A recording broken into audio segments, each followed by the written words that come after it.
Hey guys, Steve Page here from Giant Partners, the #1 digital marketing agency. Today we're going to go over a multi-part series of how to grow your email list. Today will be part 1 of this 10-part series. This will go through everything they have to know about growing your email list. We send over 30 million emails every month on our clients' behalf. We also send hundreds of thousands of emails ourselves. We have great reviews, work with big companies as well as small, medium size as well. Not only doing email, but social media, using that data across all channels. So let's go into this 10-part series. Today, we're going to go over part 1, why grow your email, why it's important. There's a lot of really important factors you should know about that. We'll go into that in a little bit. Part 2 will be creating offers that convert. Part 3, optimizing sign-up forms, landing pages. Part 4, leveraging content marketing to grow your lists. Part 5, email marketing strategies for list engagement. Part 6, using social media to boost your email list. 7, analyzing and segmenting your email list. Part 8, advanced email list growth strategy. Growth tactics. Part 9, avoiding common email list marketing, email list building mistakes. Part 10, future-proofing your email list. So if you haven't yet, be sure to subscribe. You're notified for all these different parts of the series. Today we're going over part 1, how to grow your email list and why it's essential for your business. So one of the big important factors is a lot of people have big social media followings. They're not even that big, but some people have millions of followers. And you are at great risk that they can just take you off, as well as shadow ban you, because the algorithms are unpredictable. You don't know if your post is going to get 1,000 views, 100,000 views. It's up to what the algorithms want it to be. You could risk your account being suspended or banned, and it's the benefits of owning versus renting your audience. So again, these unpredictable social media algorithms. Many celebrities have complained about being shadow banned, whether they're talking about something controversial or some other important figure. They notice that their reach gets hugely suppressed. So they have 1 million followers and maybe they're reaching hundreds of thousands on their posts. Now they're only reaching a few thousand. And this can just happen at the drop of a hat just because you did something that they didn't like, and all of a sudden your reach is hit really hard. So this happened to Bethany Frankel, alleged TikTok shadow ban after slamming Kardashians. Bella Hadid, a supermodel, claims Instagram blocked her stories when she was talking about Palestine. And not only can you be restricted, you can also be kicked off the platform, which can be devastating for some people's businesses or brands because they rely on those accounts to reach their audience and potentially sell things. So one person of note was Sean King. He had over 5 million followers on Instagram, and his account was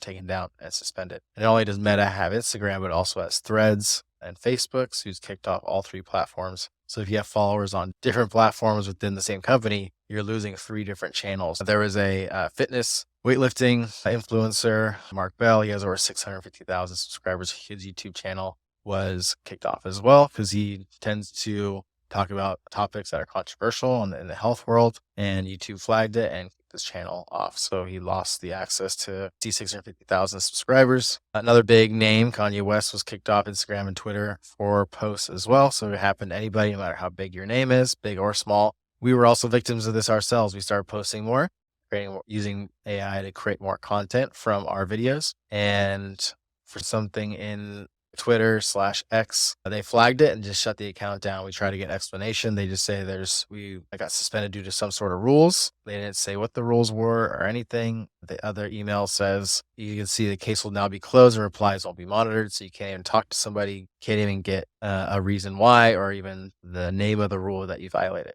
Because if you've seen our content, it's nothing really controversial. It's pretty standard in the marketing and business world. So if you're talking about anything relatively controversial on your end, you're at great risk to just have these banned or kicked off. And again, stressing the importance of having an email list or a text message or mobile number list. And this is the difference between owning and renting your audience. On those platforms, you're renting their audience, you're renting their channel. Yes, they're very big and very powerful. So it's really good to be on them because you can access a totally new audience, but you want to be sure you're using avenues to collect those people, those followers, doesn't matter what channel they're on, Instagram, Facebook, Twitter, LinkedIn, or more, trying to convert them on a email list or a text message list, because that's data that you own, and you could take that to any type of platform or CRM or Google Sheet and store that data and take it wherever you go.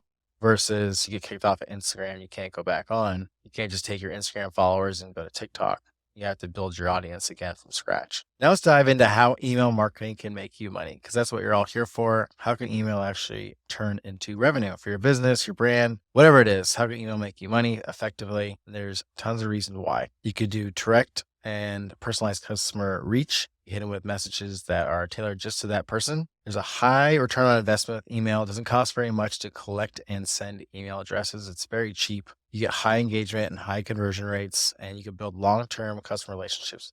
Start with a direct and personalized outreach. Email can be an effective way to connect with prospects because it allows salespeople to personalize their messages, target specific prospects, and track the success of their campaigns. Additionally, email is convenient for both the salesperson and the prospect and is generally a cost-effective option. This is on the sales, probably most likely a one-to-one email approach, but this can be true for email blasts as well. You can use all the data on your customers. Maybe you collect not only just email and name, you have their address, their zip codes, some other questions you captured in a quiz, which we may go into in later parts of the series, how to build those, what skin type they have, what their problems are. Incorporate that in your messaging and segment your list in that way so you really hit them and their pain points. That'll get you the best bang for your buck. And again, email has a high ROI. The average marketing ROI, before you start out measuring your e-commerce marketing ROI, it's important to know how well the average email campaign fares. According to multiple studies, the average ROI for email marketing comes out to between $36 to $40 for every dollar spent. Every dollar you spend on email marketing, you get $36 or $40 back.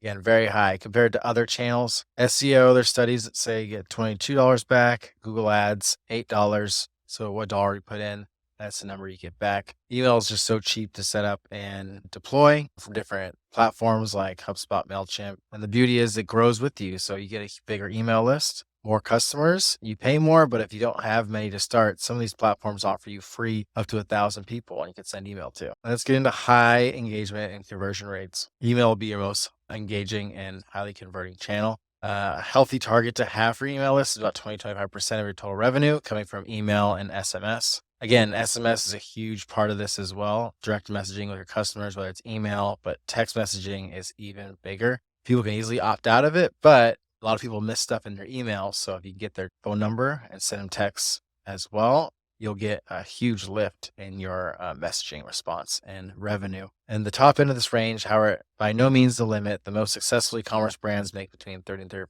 35% of their revenue from email on a regular month. But during the holidays, Black Friday, Christmas, 4th of July, they'll make up to 50 and 60%. As we all know, the holiday rush, people are looking for deals. People are almost expecting deals. And we'll get into ways how you can capture information before those deals so you can really grow your email list before these holidays happen.